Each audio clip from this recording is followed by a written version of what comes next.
That guy. That guy. Your time, don't worry, you're gonna be on the next one. I got it, it's all right. They ain't gonna put me on one. No, it's all right. All right, Coach is going to start with an opening statement before moving on to questions. Well, first I want to congratulate our football team. Finishing 10-2 is a tremendous feat by Coach Drinkowicz, his entire staff, entire program. I know sometimes we got a great quarterback, we got a great running back, we got a great wide receiver, a couple great wide receivers, but those guys in the trenches, offensive line, defensive line, I credit each and every last one of you for your unselfishness and also your dedication. And you guys have done a tremendous job, and I'm proud of our football team and the way our crowd has rallied behind them from the beginning of the season to the very end. Also to Dawn Sullivan and her girls, they've done a tremendous job as well. It's tough on a first-year coach, but also ultimately Coach Sullivan and her staff has done a tremendous job rallying behind each other, and our crowd, our student section at those games in the Hearns have been tremendous and a part of the victory. So I wish both programs luck, and also Coach Drink, SEC Coach of the Year. We should have Offensive Player of the Year, Defensive Player of the Year, Fans of the Year, and everything else. So I credit all those guys for doing what they do for us. Without them sacrificing what they've sacrificed, we wouldn't be where we are. So I credit all those guys in the program. You know, as far as today, I thank our fans for showing up, bringing a friend, bringing a family member during these holidays. Our student section built up a little bit more as students safely return to Columbia. But it's one of those things where you got to rally and provide your own energy. And I thought our guys played with a level of focus to rally and get behind our crowd, but also provide our own energy, so to speak. And we were able to get up 20 points. You know, I credit a good offensive system. Me and Tavares Hardy, we've been knowing each other since we was 12 years old. He's one of my best friends. And one of those things where I knew his team would fight back. As his personality, he's a fighter, true fighter. So I credit those guys for fighting back, but our guys were resilient. We didn't win the middle 10 minutes of the game, but we were able to provide ourselves with a spark in that second half to get up 10, and from there we were able to cruise to a victory. It's not perfect basketball, but it's basketball that ends up with a win as we continue to galvanize and get better as a team. Dennis, you know, in that first half when they kind of made that comeback when you guys were up for 20 points, what do you feel like changed there for you guys when they started to come back there? They stopped turning the ball over. They took care of the ball, and they made shots. I credit them for their game plan. They ended up slowing down a little bit, and we ultimately ended up responding in a certain way. They had second chance points in that moment. They also got to the free throw line, and they made threes. Once we leveled out a little bit, from halftime, we made some adjustments. We made a run ourselves, and I thought our guys responded in the right way. And that's what basketball is. Basketball is a game of runs, and you're going to have and get other teams' very best, right? You're always going to get that. Teams aren't going to always just go cold. We just caught them in a moment where we were able to capitalize, get a lead. But in that, we didn't get to the free throw line. We settled for threes versus getting to the basket, and I thought our guys in the second half was able to draw fouls, get to the foul line, and we got to do a better job. It says 15 for 24 from the foul line, but it was more 15 to 30 because we had the right shooters on the line. We didn't execute the one-and-ones, and you know, when you come away with a 50% free throw percentage, that's kind of where I thought the game it didn't go in our favor. Coach, what were some of those adjustments you guys had to make going into the final 20 minutes of play?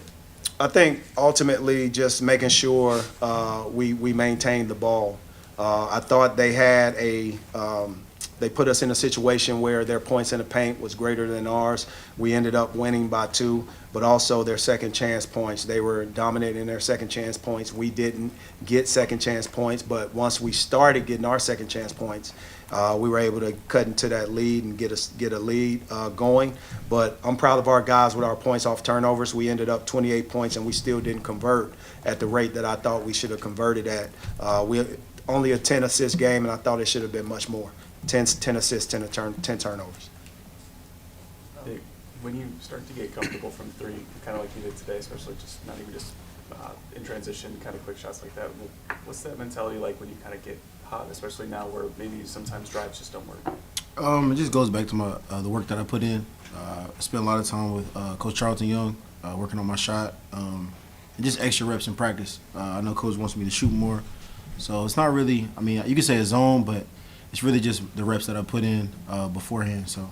Did you see anything different as the game went on to kind of get you to shoot a little bit more from three? It's funny. I try to get other guys shots, but I have to keep looking for mine. So anytime I feel like I'm open, I'm gonna knock it down. So.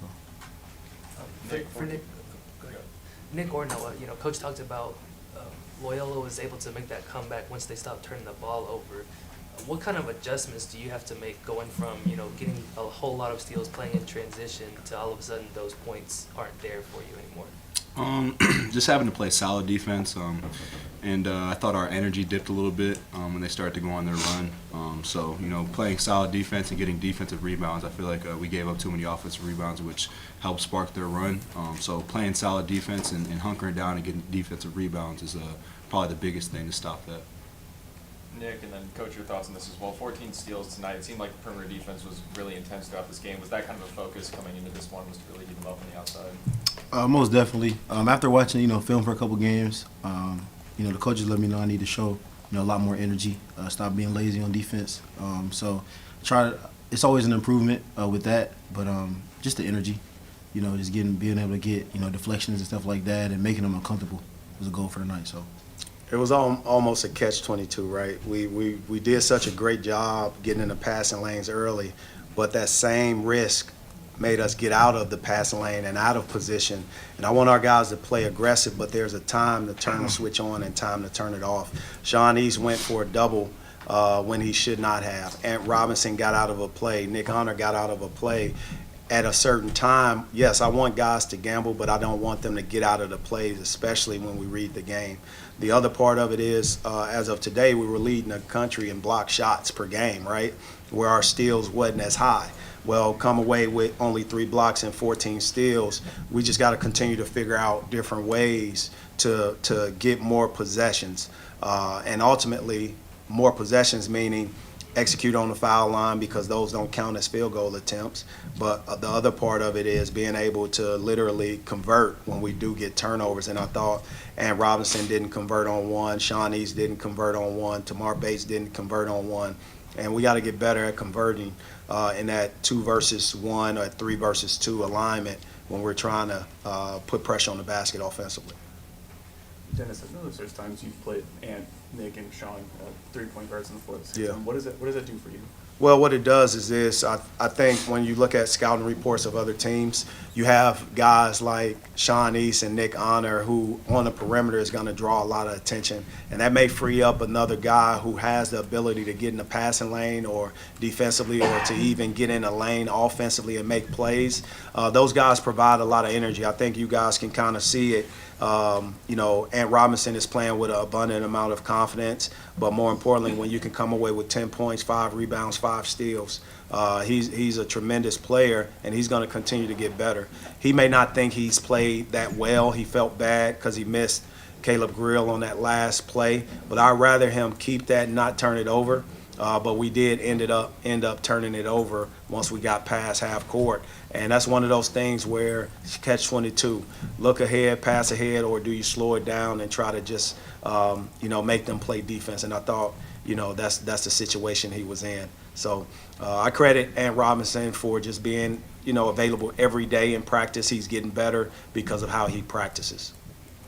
Dennis, now 7 games in the season, just kind of how do you feel about where your rotation is at and what you've learned about this team so far? I think we're still getting to learn each other. Ultimately, we got to get more consistency. And when we become consistent as players, then you can become a consistent in rotation. The only consistent that I see right now happening is Ant Robinson being able to cement himself as a guy that may be impacting the game, first off the bench, second off the bench. Aiden Shaw, 14 minutes, only, 2 rebounds? That's not enough. That's 1 rebound every 7 minutes. And we got to have more guys kind of present themselves in a way in game-like situations to make a difference. Zeus hadn't played well. Jordan played decent. Tamar Bates got in foul trouble. Aiden Shaw didn't do well. Kurt Lewis gave us a spark. So I think those guys are still playing inconsistent, and we got to make sure they get more consistent. And then kind of off that, do you see, the chemistry between returners and newcomers kind of coming together slowly but surely as time's going? Yeah, the consistency throughout the team is getting better game by game. And again, you can't compare last year to this year. Each team has a different characteristic, a different personality, a different form and bonding time. Our scheduling last year was a little bit different, but I do know this: we have endured more in terms of in-game experience than we did last season during this time. Last year during this time, we was undefeated. We were defeating teams by 15, 20 points. We had an unbelievable assist-to-turnover ratio. So it was just different styles of play. Playing a Princeton offensive team is different. Playing Memphis at home is different.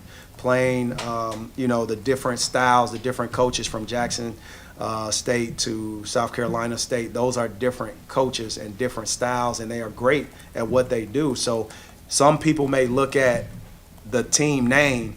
I'm looking at the style of play, the character, the individualized part of the head coach and how he impacts his team. And that gives us a variety and a diversity in our scheduling that sets us up to play a different style in the SEC, because you have top to bottom different coaches, different styles, and I'm appreciative of how our guys are handling it now. I'd rather go through the ups and downs, learn from a win, learn some lessons here and there from the 2 losses we have, but there's some good film that we can learn from tonight, and I'm happy about the victory. Anything else? Thanks, Coach. Thanks, Jeff. MIZ.